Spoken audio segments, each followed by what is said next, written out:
thank you for joining us. My name is Reagan Smith. I'm the General Counsel of the United States Copyright Office. I am so excited to be joined here today by three experts in the music marketplace. We have Todd Dupler, who's Managing Director of Advocacy and Public Programming at the Recording Academy. Bart Herbison, who's Executive Director of the Nashville Songwriters Association International, NSAI. And Bart is also representing songwriter interests as a non-voting member of the new Mechanical Licensing Collective, which we will be talking about a lot today. And I'm also joined by Kay Hanley, who is a songwriter and lead singer of the, in my view, seminal band Letters to Cleo, and the co-executive directors of Songwriters of North America, or SONA. Kay is also a member of the Unclaimed Royalty Oversight Committee of the MLC, which we'll also be talking about. So I'm really excited that we were able to get together and do this virtually, and I think it's really a good time to focus on what the Music Modernization Act is and how it is going to affect songwriters and creators. Our topic for today is how new music laws can help you create and get paid. And before I turn it over mainly to the others, I think it's important to give a brief background to set the stage on the copyright laws. And I think a lot of people will know this, but not everyone. My colleague may be sharing some helpful resources in the chat to resources from the Copyright Office or other materials in case you want to take a deeper dive. But as I'm sure many people already know, when you record a song, you're creating two works that can be protected by copyright law. There's the musical work or the composition side, and then there's the sound recording side. And these works are subject to different rules under the Copyright Act, and they're commonly owned and licensed separately. So the Music Modernization Act covers musical works. When an artist might use a record label to distribute a sound recording, a songwriter might work with a music publisher or an administrator to license the musical work, and they might assign all or part of their copyright interest to a music publisher to help them do that. Now, the Music Modernization Act is focused only on musical works and only on a piece of the copyright interest in the musical work side, because copyright is a bundle of rights. That interest can be divided into separate licensable rights. So the public performance right in a composition is typically licensed through a performing rights organization or a PRO like ASCAP or BMI. That is not what we're talking about generally in this webinar. What we are focused on is the right to reproduce and distribute a musical work or a song. That is called the mechanical right, which is a term coming back from the player piano days. In this case, we're really focused on the right to reproduce and distribute a musical work through a digital phonorecord delivery, is the copyright term, or a DPD, through an internet streaming service such as Spotify, YouTube, Apple, Amazon, Tidal, SoundCloud, and so on. The MMA updates this aspect of the copyright law to make statutory license fairer for creators and more efficient for digital music providers with streaming and downloading services by establishing a collective called the Mechanical Licensing Collective, or MLC, that will administer a blanket license, collect and play royalties under that license, and maintain a publicly available music ownership database so that it knows who to pay. And I think the statutory license piece is important to just explain what that is. This right to reproduce and distribute musical works has been subject to a statutory license since 1909 under the Copyright Act. So that means that while a copyright owner might be able to negotiate different terms for a license, which could be called a voluntary or direct license, ultimately the copyright owner cannot say no and refuse to license.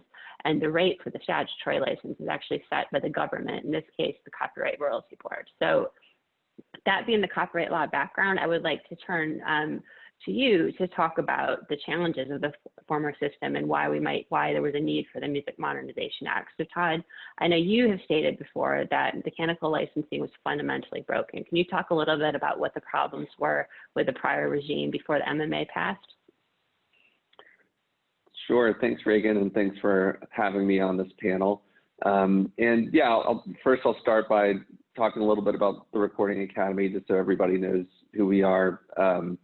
We're best known as the organization behind the Grammy Awards, but we're a membership organization. We represent thousands of songwriters, musicians, artists, producers, and engineers, and we advocate on their behalf here in Washington, D.C. and in state houses.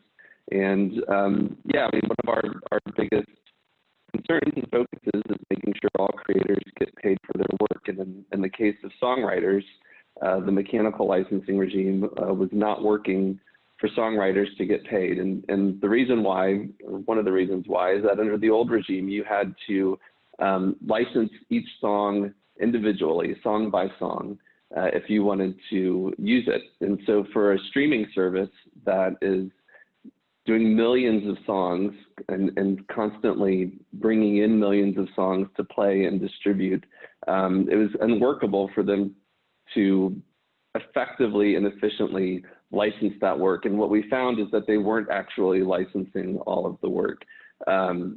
Several streaming services, it came to be that they had millions of tracks that were being played that they had not properly licensed the mechanical license from the songwriter and the publisher to use those songs.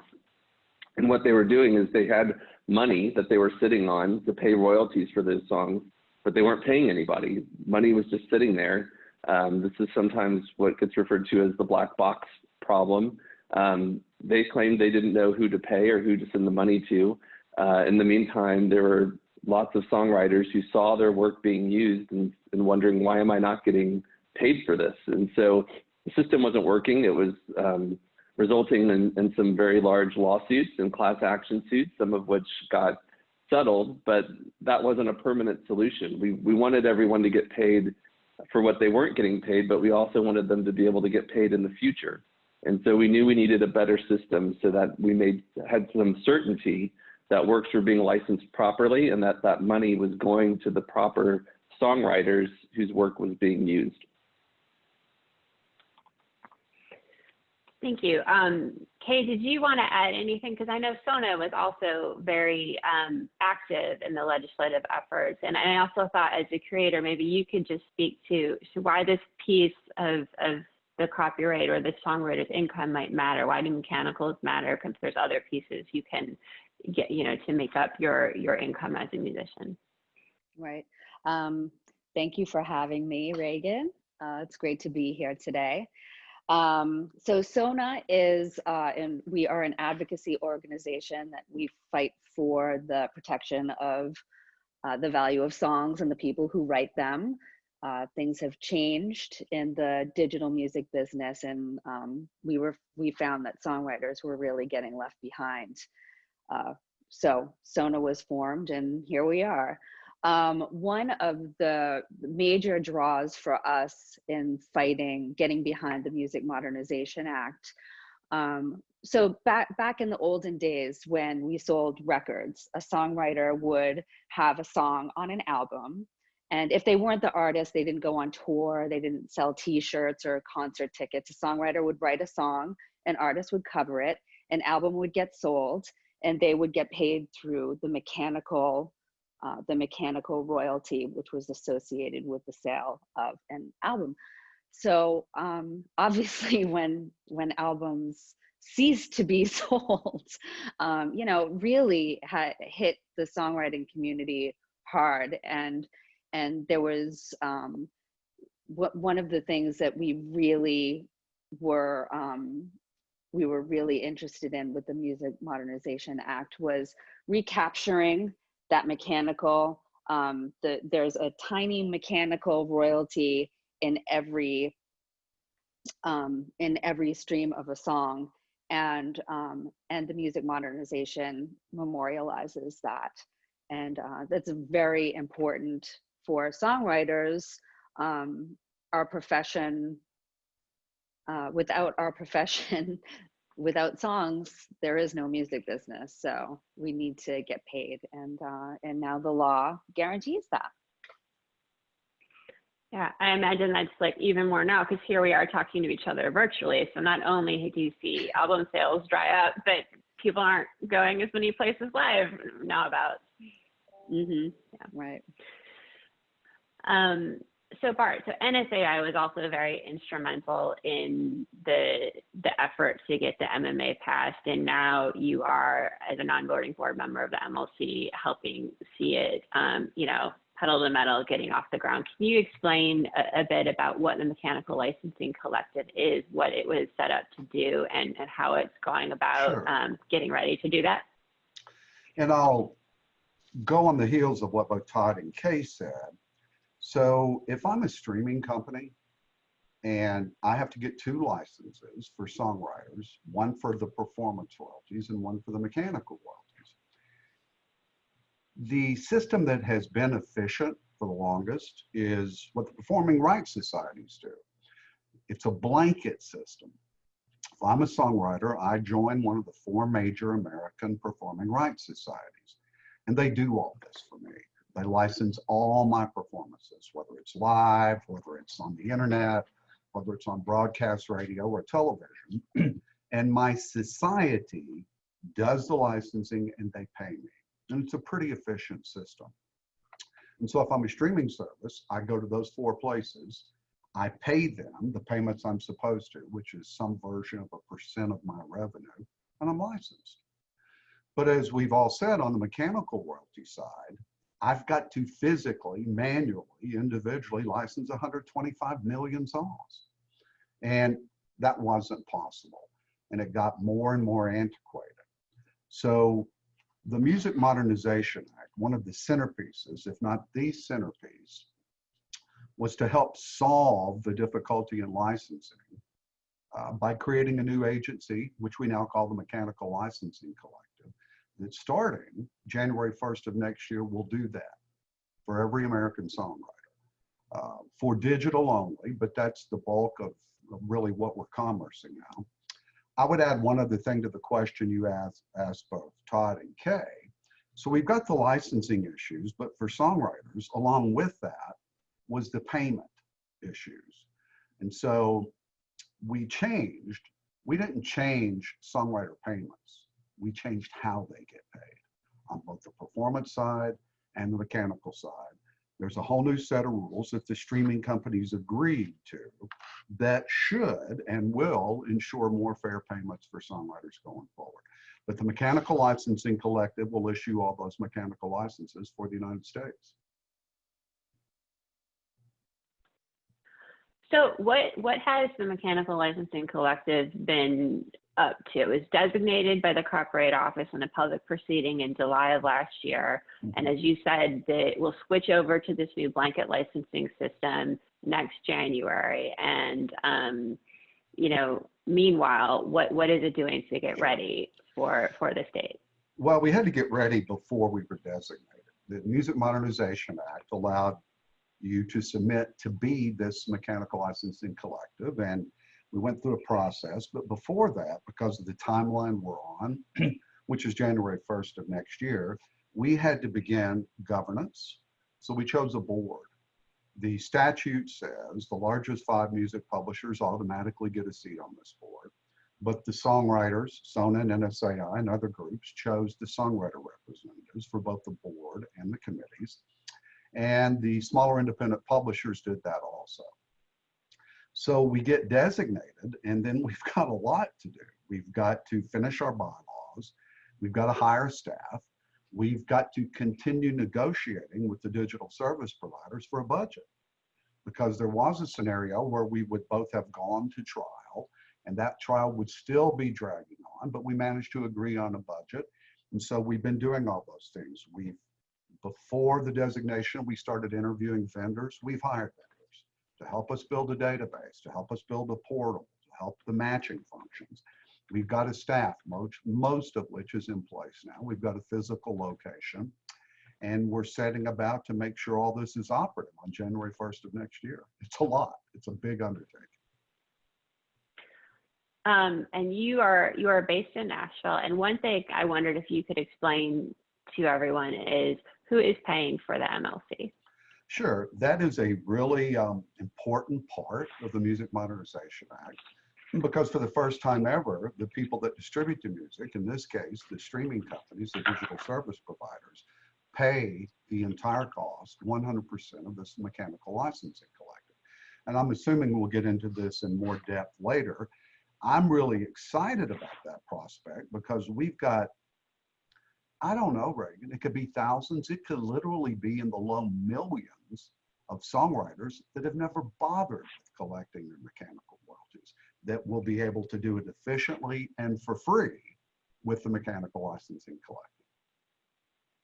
Yes, I think a big portion of this law, and hopefully this can play a little part in that, is letting people know that they are entitled under law to payment if their works are used in accordance with this statutory license. So if I could shift to a second and ask Kay if you could speak about, in addition to this board that Bart explained, there's also some committees set up by the statute.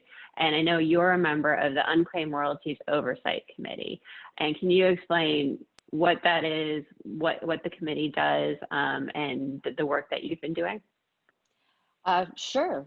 Oh, I'm unmuted. So the Unclaimed Royalties Oversight Committee, or the UROC, as it were, is exactly what it sounds like. We are a committee that is tasked with making sure that that the mechanical licensing committee, the MLC, is doing everything it can to match songwriters with their money. You know, there's always been, you know, throughout music business history, you know, there have been issues around black box money, and basically we are trying to do our best to make sure that that's zero. I know that that sounds insane, that every single songwriter would be matched with their work and would be matched with their money, but that really is the goal. From a songwriter standpoint, I personally, you know, I've been a professional songwriter since I was 25 years old, and I did not understand what, you know, the difference between the mechanical, the performance, you know, I mean, what was the difference between my publisher and my PRO? What was the difference between the money that I was getting from album sales? You know, like, I didn't understand what all of these different revenue streams meant. I definitely didn't understand the data that was associated with any of these revenue streams. So, so SONA has, you know, we've been incubating this concept called SMAG, which is the Sexy Metadata Action Group. And well, because data is not sexy, but getting paid is. And we are really trying to come up with an educational tool, a multimedia campaign to educate and empower songwriters by helping them understand, control, and maintain the data associated with their musical works, so that they can get paid. Okay. I know I definitely want to hear a little bit more about how metadata is sexy, but right before we get there, I would like to give Todd a chance to also talk about some of these issues of how the board is set up and how the MLC is set up, because I know part of what you have both touched on is governance, or the Copyright Office having to select the collective itself. And I think the MMA is trying to build in more accountability and transparency in setting up this collective. And I know the Recording Academy has had, you know, some statements about that too. So Todd, why is that important from your perspective? Sure, thanks. You know, I think it's important for people listening who are learning about the MLC for the first time and hearing that people like Bart and Kay have a seat at the table. That's pretty revolutionary, and that was something that was fought for as the Music Modernization Act was being drafted and created, is that we wanted to make sure songwriters and songwriter representatives had a seat at the table and were part of the process. You know, typically, mechanical licensing is left to publishers, and as Kay said, and as Bart said, we wanted to make sure every songwriter gets paid, whether they are signed to a major publisher, a small publisher, whether they administer their own work. The goal of the MMA is to make sure every songwriter gets the money they are due. And so, you know, as the bill was being drafted, groups like NSAI and SONA and the Recording Academy and others fought to make sure that songwriters would have a voice in this new entity and organization that was being created. And so that included having real songwriters on the board of the MLC, which again was a kind of revolutionary idea. And so we made sure that of the 14 seats on that board, 4 of them are held by real songwriters who administer their own work. And the publishers on the board represent a variety of publishers of different sizes. And then the 2 committees, that including the one that Kay is on, are 50-50, you know, half publishers and half songwriters sitting on those committees, so that songwriters do have a voice on the inside.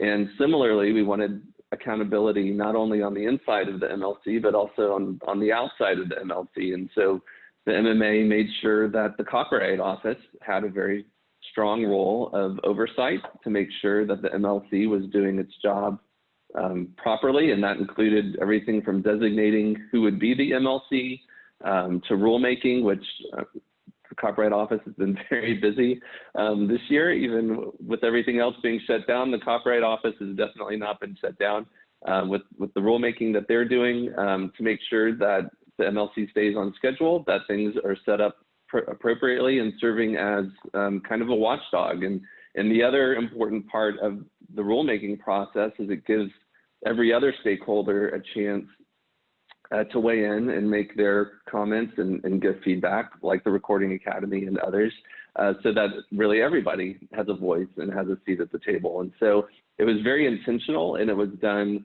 very carefully to make sure that the MLC had accountability both on the inside and the outside, to make sure that it is serving songwriters and doing the best that it can to make sure that all of those songwriters get paid. Thank you. And before we get into the very exciting world of metadata, I want to just touch for a second on something slightly less glamoring that you mentioned, the rulemaking, because we have been really busy at the Copyright Office this summer and this spring. And just to explain to people what that is, it's really just a way to communicate to your government what you would like them to consider in, you know, gap filling or making regulations that fill in how systems will work under the statute. So the Copyright Office is the regulatory agency for Title 17, which includes the copyright law.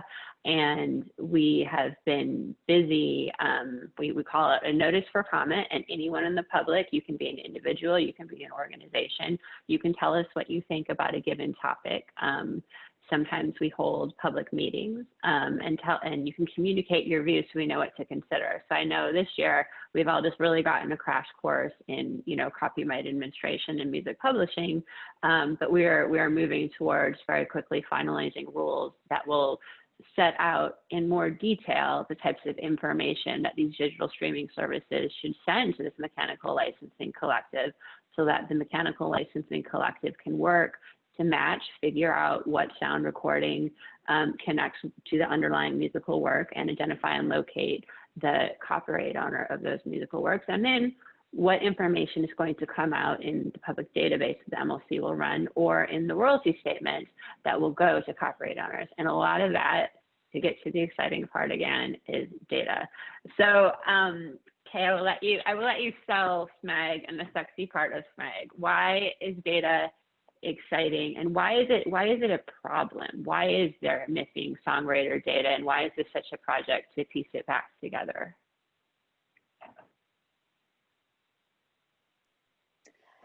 Well, I mean, to begin, I mean, the clean data is valuable data, and if data is incomplete, if there is information missing, it's less valuable, and it's time consuming to try and, you know, put all the pieces together under the system that we have right now. You know, hopefully someday there will be a global database that is totally transparent. Everybody goes to one clearinghouse and we're good. It's not the case now.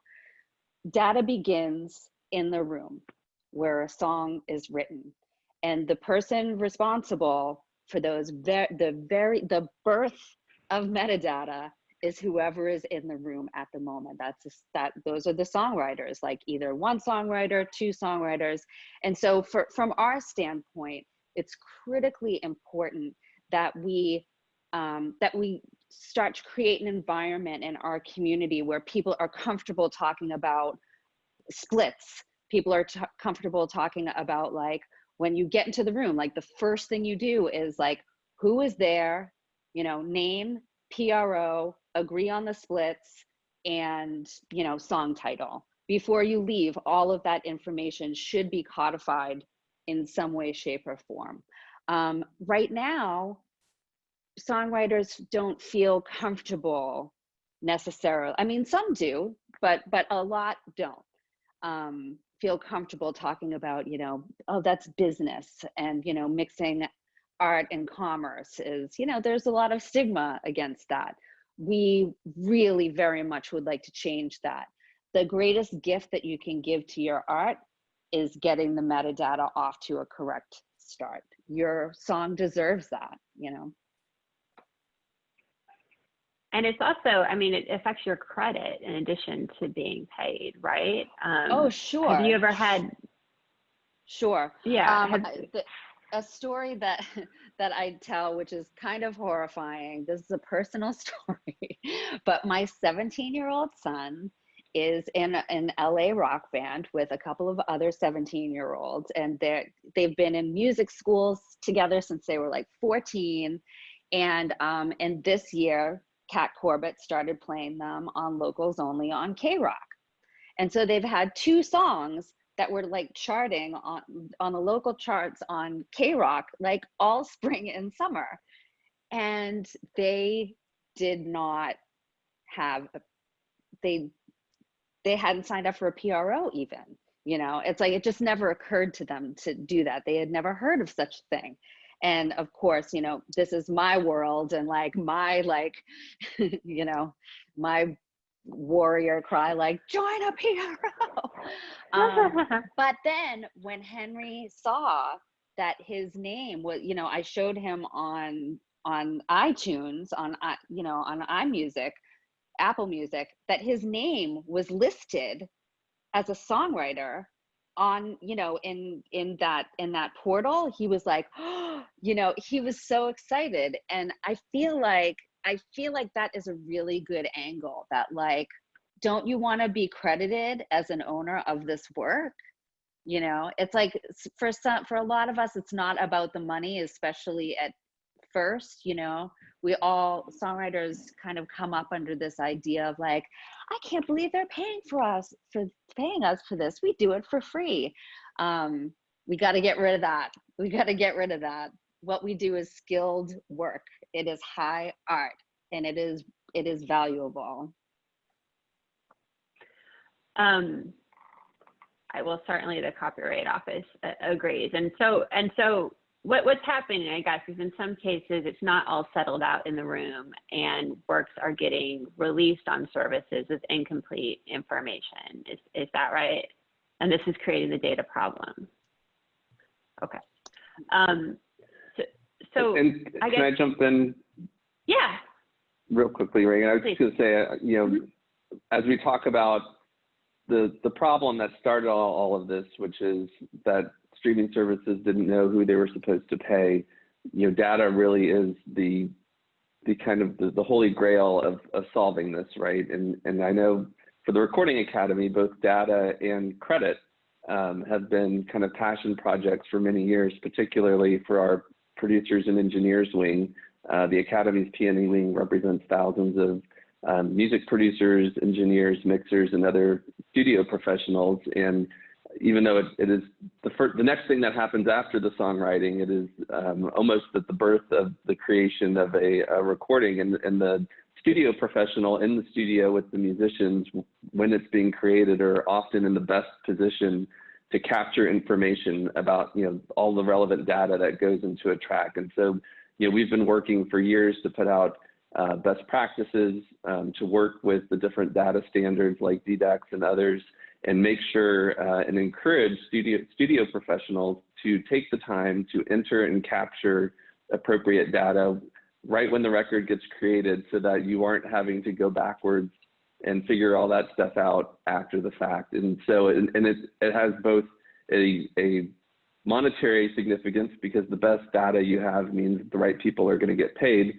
but also a consumer facing, you know, as we're talking about, people want to get credit for the work that they've done. And in the old days, when you had album jackets and album covers, you loved to pour through and see who wrote your favorite songs, who played on your favorite tracks, and that would lead you to find other music from those same artists and creators and songwriters, and we've lost that. And so, we have a Give Credit campaign in the fall, and a lot of internal work we do encouraging the use of credits from digital services, and we know that that's going to have a ripple effect on the entire ecosystem. Thank you for adding. I think that was very valuable to look at it from that perspective of what you can do on the ground in particular. And I guess, Bart, if you wanted to weigh in too, I know some things that has been explained to me is that Nashville sometimes has a culture where it might be easier to have some of those conversations that Kay was talking about. I wonder if you could speak to that from your perspective. Well, I'll just say that quickly. We're all on 3 streets. We're all within a couple square miles of each other. So the geography lends itself to, I think, a greater sense of community, if you will. But look, data is a problem everywhere, even in Nashville. When we are talking about 100 million, 125 million songs, the song, the co-writers, the splits, the publishers, the owners, a bunch of writers, maybe this will let people who aren't the professionals wrap their brain around the problem, and they've allowed me to talk about this. The guys that wrote God Bless the Broken Road, one of the biggest country hits of all time, came to me because they believed there were some payment issues. And as I began to examine globally payments on that song, it was listed in a multitude of different ways. Bless the broken road, the broken road. A comma matters here. God bless the comma broken road. And if you don't have that accurate, and if you don't have that, consistent, we get into issues. I don't want to pretend that the MLC we're not going to start with perfect data, and we're not going to end up with perfect data. But we do have a portal that will be a huge part of the MLC. We are beginning to ingest some data in that now. And we expect in the next few weeks to ingest everyone's, so watch for those announcements. I see that as a question over here. There's a worksheet already available, Reagan, themlc.com. Go get it, print it out, fill it in, and you'll be ready to ingest your data. The songwriters. So what's on that worksheet? Can you? I see we got a lot of good questions in the chat, and some of these are, I think, asking us all to take a step back because this is a dense area. Mm-hmm. And first of all, if you're a songwriter and you're learning this for the first time, you need to figure out the PRO is separate from the MLC. You need both on the musician side. If you're also recording it, you may need to make sure you're registered with Sound Exchange, which is a different piece of a different license. And, I would throw you'd register with the Copyright Office in too if you think you need to go to court. But once you get to the MLC part, who needs to be filling out their information and how do they do it on this worksheet? Well, it depends. If you're a songwriter and you are the administrator of your songs, even a part of them, you have to go do it. If you hire an independent third-party administrator, you got to make sure they go do it. If you are a songwriter that is in or has had a publishing deal, and that publisher controls the administration on those songs, they go do it. So you have to make sure who has administrative control, and that person has to go do it. I said earlier, Reagan, and I think maybe this will help answer your question and some of those that are being asked. There's a lot of songwriters out here, a lot of songwriters that will put some songs up on a streaming company, and maybe they go join a PRO because it's pretty easy to do. I'll join ASCAP, BMI, CSAC, or GMR. But I don't fool with my mechanicals. It's complicated. I've got to do it service by service. And I should point out, we're only doing digital streaming mechanicals. The MLC is not doing the old-fashioned licensing of CDs and records. And you just got to go look at it. So there will be a portal, and it will be open within the next few weeks for everybody. You put your song titles in there, you put your splits, you put the ownership information, and even the most famous songwriter. The most famous songwriter in the world that's got a publisher, and I depend on my publisher to do it. Okay, if it's in there wrong, you've got an opportunity to go in there and type your name in and see every work you've ever done in alphabetical order or however you want to sort it that the MLC will represent. And I promise you there will never be perfect data. So you have to take the responsibility yourself to answer your question, Reagan. The administrator will do it, but I hope every songwriter in America this fall is looking at it so they can ensure the accuracy of their data. If we do that, we're getting closer to Kay Hanley's goal. I can see Kay is staring. Well, I don't know who wants to take this next question, but I am just wondering if people can talk a little bit about, there's a lot of acronyms in this. We've already started throwing some out. I know the Copyright Office, we even put up a glossary of this to help make sense of this for us and for readers. But I know the MLC now has this initiative called DQI, and then they also have a music worksheet. Do you want to talk about what is the difference, who needs to do what, or should they both look at both of them? Because I think you were speaking about them, but there's sort of two different tracks. Is that right? Or how would you put it? Well, yeah, the data quality initiative, that's a little more advanced learning, and but for the songwriters, they need to look at the portal when they can, and we're already ingesting some material in it. We couldn't do everything at once. That's going to be the main start. And if you want to get ready for that now, go download the worksheet, and you're going to be able to take that worksheet and transpose what's on it into the portal. Okay. So Todd, do you want to talk about, because you mentioned the Recording Academy's worksheet for basic practices for credit, and I think you've also taken a look at what the MLC is putting out. You know, what do you think people should be thinking about when they start filling out these worksheets or using it to empower themselves? Sure. I think, as somebody on the outside looking in on what the MLC is doing, we're very encouraged that they have started so early with doing outreach and engaging with the songwriter community, having the email list for people to sign up to get information from the MLC, creating the worksheet for people to start organizing their information and their data. And as Bart put it so well, that portal is going to be critical for songwriters to get their information to the MLC to make sure that they are getting paid for their work. I think a priority for us is that making sure it's as easy to use as possible. I think for a lot of songwriters, and particularly songwriters that don't have a publisher to rely on, that administer their own work, the barrier to entry here has to be super low. It has to be intuitive. It has to be easy to use. It has to be able to overcome a lot of possible user error. And so I think what we're going to be watching for is making sure that it checks all those boxes, and that, if you're a songwriter, yeah, you're going to have to do some work on your end to make sure you've got your stuff together. But we also don't want those songwriters to get so frustrated that they give up and throw up their hands, or that they get the first error message and decide, oh, I'm not going to be able to do this, and get discouraged. And so, we're hopeful, and I know us and others have offered feedback to that effect to the Copyright Office as they look at this issue. And I think, we've heard very encouraging things from the MLC, that they are taking those issues very seriously and want to make sure that that is the way things unfold. And I think, our message to songwriters is, as Bart said, get your stuff in there, make sure you're watching and ready to submit your information. But I think also the burden isn't entirely on the songwriter either. The statute puts the burden on the MLC itself, that if they have unclaimed royalties, it's on the MLC to make sure they get that information out there and find the songwriters, and engaging songwriters and encouraging them to register on the front end is one way to do that. It's of course not the only way to do that as well. And so we think it's definitely a multi-pronged effort on how to get these royalties into the hands of songwriters. And we're looking at the whole picture.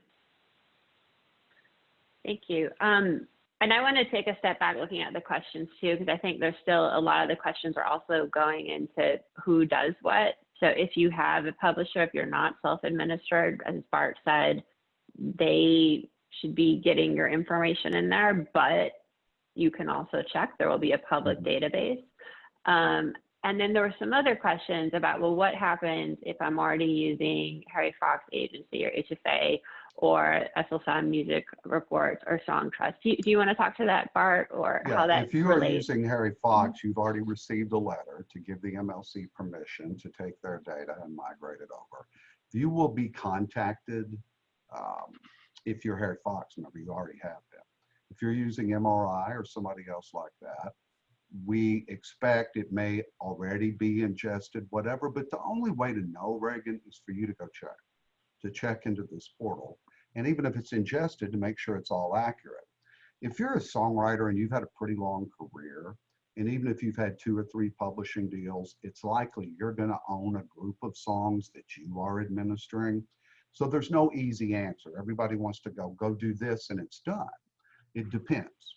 Depends on whether you're self-administered and where all those songs live. And again, any songwriter with a pretty long career, they're going to have people ingesting them for them, and they're going to have to ingest some of the data themselves. And they can do this all at the MLC, right? You don't need to go sign up for one of these services, because now we have a collective from the government that is going to be paid for through this assessment proceeding. For streaming mechanical royalties, the MLC in the United States will do it all. Yeah, I guess I should say, someone in the chat has, everyone keeps you on, it's pronounced interactive streaming. So it's not the internet radio too. Right. Yeah, there's this is a lot of details. Mm-hmm.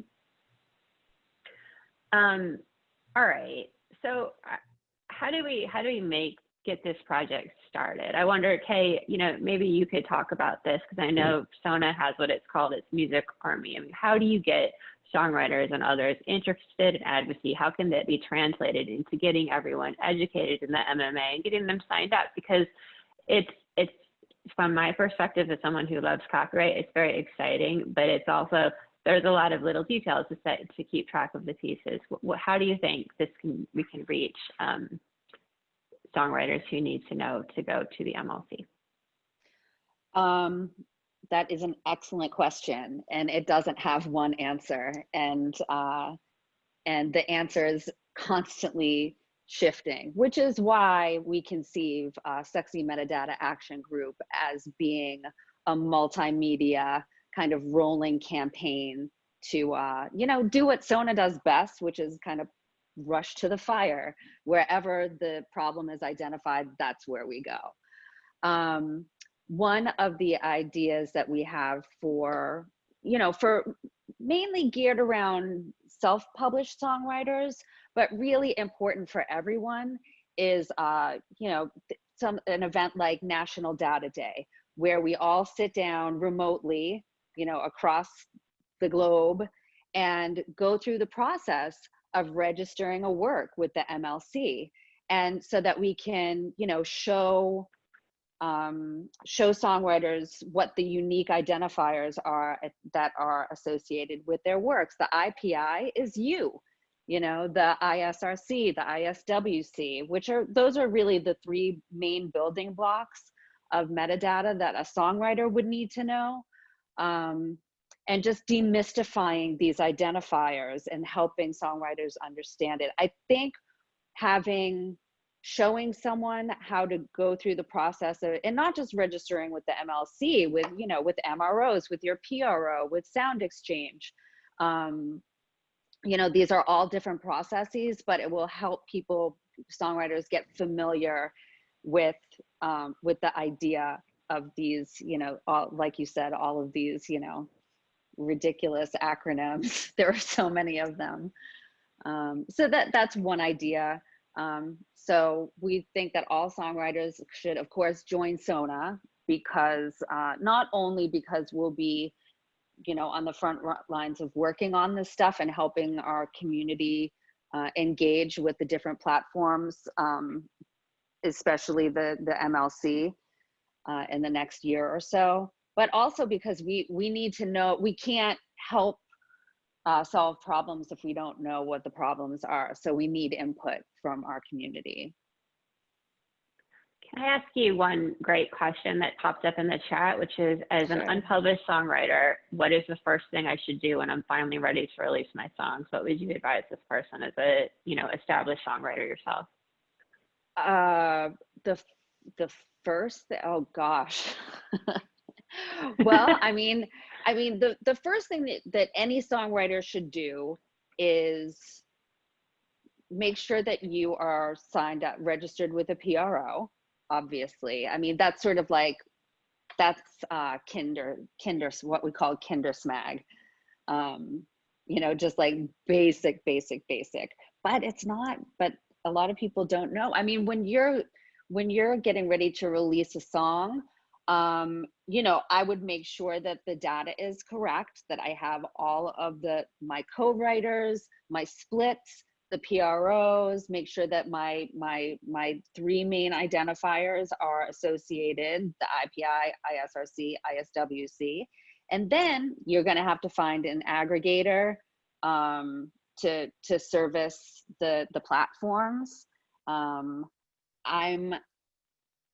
This is really funny. I've had a manager, the same manager on the artist side for 30 years. So I've actually never dealt with an aggregator to put my song on a service. Never done it. Isn't that crazy? There's something I need to know that I don't know. I mean, I think that's sort of crazy. And on the other hand, it's not, because you want creators to be able to spend their time creating music too. So I wonder, you know, if anyone wants to jump in. I think, Todd, you sort of touched on a little bit, so I don't know if you'd like to follow up, or someone else would, about how it's not just songwriters, there's also the publisher or the services who will be providing a bunch of information, who are playing a role in helping the collective get what it needs to pay the right copyright owner. Sure. I mean, I think, you know, this gets back to Kay's super sexy topic of data. Is, you know, the only way people are going to get paid is if the MLC has the right data, and data comes from a lot of different sources. You know, the PROs, the ASCAP and BMI in particular, have a certain amount of data. The record labels usually have great data, and Sound Exchange, which the MLC is somewhat kind of a corollary to Sound Exchange for people who are new to all this. Sound Exchange collects royalties from streaming services for records, for sound recordings, and distributes that to artists and labels. And it's not an exact one-to-one comparison, but the MLC is trying to do something very similar for songwriters and publishers. And so I think there's a lot of great lessons that can be learned from how Sound Exchange has operated over the years. You know, one thing, particularly in how they deal with royalties that are unmatched, where they don't have the right data to distribute those royalties. And that includes, one, encouraging artists to sign up with Sound Exchange, just like the MLC is encouraging songwriters to be ready to sign up with the MLC. But it's also going to where people are. You know, I love that Sound Exchange goes to South by Southwest, since this is a South by Southwest panel in September, and they publicize if they know that they have royalties for artists, and they try to hunt them down while they're there to get them to sign up with Sound Exchange. You know, I think similarly, making sure the MLC goes out to where songwriters are, whether it's the events that Bart and NSAI put on, you know, ASCAP Expo, South by Southwest, events hosted by the Recording Academy and its chapters, getting out there, because, you know, all those unclaimed royalties, the royalties that aren't matched to the right data, they're supposed to be publicly displayed, publicly available and searchable, so that you can see and go through it and see, oh, that's my song, or that's supposed to be my song, but the comma's in the wrong place, as Bart was referencing, or whatever the mess up is, and then they can enter in the correct data and get corrected and get their royalties. And so again, I think it's using every tool in the toolbox, so that, again, the data is complete, that the data is super sexy and has everything that it needs, so that, you know, when you get a royalty for a song, you know where it's supposed to go. So I see one question, another from the chat, asking, listening to you, Todd, I think, and saying, was the data coming from the PROs? And I think the answer is, you know, maybe not. As I understand it, at least from what is happening at the Copyright Office, right? we've seen how, I will get my cat to say hello too, but we've seen how the data might get a little bit of an imperfect life to start, but it will go through an aggregator or a distributor, a record label. It will get to a streaming service. They will report their data to the Mechanical Licensing Collective. So there's already a lot of information there. It's not going to be starting from zero, or at least it shouldn't, is my understanding. And then once you get to the MLC will have this public database and claiming portal. And I wonder, Bart, do you want to explain when can people sort of expect to see that and just get a picture for it? Well, I don't want to be premature on this, but soon, within the next few weeks, we're already ingesting a lot of material, but we have to sort of do that sequentially. And we want to be prepared to do that for everybody. So soon, sooner rather than later, I expect an announcement upcoming in the next few weeks. And shortly after that, everybody goes and puts their stuff into the portal. And that will give people some time before the blanket license, doors open in January. Is that right? And look, that's why we've got a worksheet now. And one of the things of the MLC that we have to find out and discover is how many writers have never bothered with this that will now because of the MLC and because it's free. And we haven't touched about this too much, but I mean, definitely a big piece of the law is there's now at least 3 years that these works are going to be up there in the MLC's database for people to come look at and check, right? How do you think the MLC will best be able, or NSAI industry generally, to help drive interest in coming to check and make sure maybe the comma's missing, but that's my song, as someone said? Look, we've used a motto, connect to collect. It's pretty simple. You want to get paid? You want to get paid mechanical royalties? And in the streaming subscription service, especially if NSAI and NMPA prevail in the trial that we have that's under appeal now, that's going to be substantial. More of your payments will come from mechanical royalties in streaming service. So you've got to connect to collect. You've got to have that data in there to get paid. No simple answer. So I can't tell any individual songwriter who does this for them other than who have you given permission to do it for you. If you've still got songs parked at a publisher, it's their responsibility to put those songs in there. In fact, they've got administrative control over it. And I know I'm being redundant here, but I want to be. And if you've got your own catalog songs, you have to put them in there. And I'll say this, it's about as user-friendly, I think, as it can be. It's not overcomplicated. And it's something that songwriters have asked me, I've been doing this 23 years, to get built for them. And we're building it for you. So go take advantage of it. So I wanted to ask a couple of questions to everyone because I think we're nearing the hour, and I think it's great that people had the patience to stick with us for the hour. But what metrics should we look at to see the MMA or the MLC's successes? What ones are more helpful or less helpful to be looking at? Because it's a big change to get this collective set up. I don't. Who wants to answer that?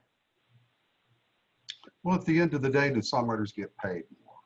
And to some degree, that's already started. I will, as much as I have been critical of streaming services, which sometimes is my job, I want to be complimentary of the streaming services. We see on songwriter statements, they are really aggressively cleaning up their books, paying the writers the money they're overdue, especially the lower amounts.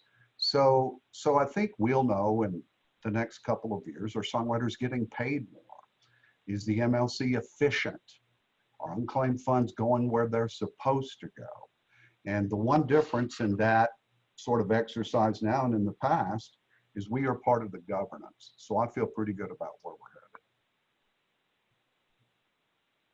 headed. Yeah, I think for us, we're looking at those unclaimed, unmatched royalties. And I think Kay said this earlier, we want that pool to be as close to zero as possible. You know, I think it's, I don't want to throw out any particular number or percentage and have people throw it back at me, but we would love 0. You know, when it's time for the MLC to distribute those unclaimed royalties, for them to look and say, oh, we don't have any. We've matched everything. Everything's going to the right person. I think that's the goal that we're looking at, and we know it'll take a lot of work and a lot of effort from a lot of people to get there, but that's our hope.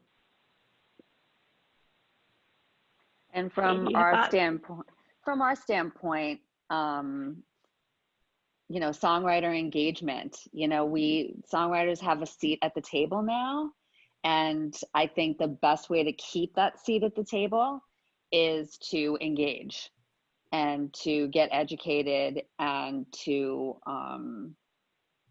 understand the value of managing our own data, our own copyrights.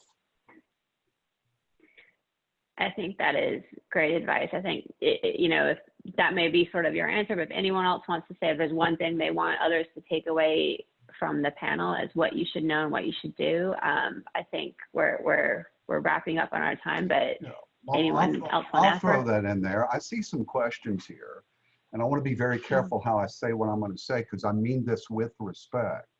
But there's some of the most basic questions you can ask. What is a PRO? What is this? What does this mean? There was a time, when I first started this job at Nashville, there was a time songwriters got publishing deals. They were much more plentiful. You got the album cuts, and you didn't worry about any of this. Songwriters that don't empower themselves, especially on the data end, especially in the modern digital world, it's the music business. So my challenge is to go read the Brabeck's book, read Donald Passman's book, ask basic questions, engage with SONA, engage with the Recording Academy. I spend a lot of my day every day answering these questions. So you need to find out, especially if your goal is to have the word professional in it anywhere, what the performance right is, what the mechanical right is, why you got to sound up with Sound Exchange if you're also the artist, but you don't if you're the songwriter. You've got to empower yourself through learning the nuances of how you get paid, period. Yeah, I think use organizations like SONA, NSAI, and the Recording Academy so that you can be engaged and know your rights and know what's going on, and sign up with the MLC. Get on that email list so that you stay informed on what they're doing. And when that portal goes up, you'll know what it is. And then if you have questions about it, you go back to organizations like ours to ask those questions and get help. Hear, hear.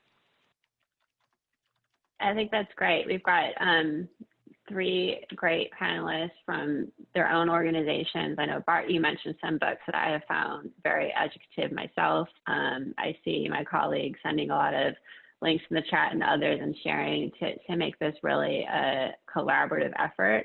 And it's an exciting time as the blanket license becomes ready. Thank you so much for all of your time. Before we leave, one more quick thing. Go sign up for the MLC mailing list. They're putting on webinars. In fact, there's one that started a couple minutes ago. There are all kinds of resources that are out there now. Songwriters we haven't fixed all the problems, but we've made a lot of progress, and I'm excited about where we're going. If songwriters empower themselves as participants, we've really done something. So Bart, can you tell everybody who's maybe watching or not looking at what is the website that they should go to sign up for the webinar? It's on here. It's themlc.com. Just sign up for the mailing list and you're going to get all the information, everything MLC. Great. And I think for those who signed up, we're going to also send a thank you note that has some resources too for people to look at. So you all can send something my way if you want me to include it. Thank you so much for your time today. Thank you. Thanks so much for having me. Great to speak with you guys. Thank Todd, you. Bart, thank you. Absolutely. Thank you, guys. All right. Thank you so much. Take care.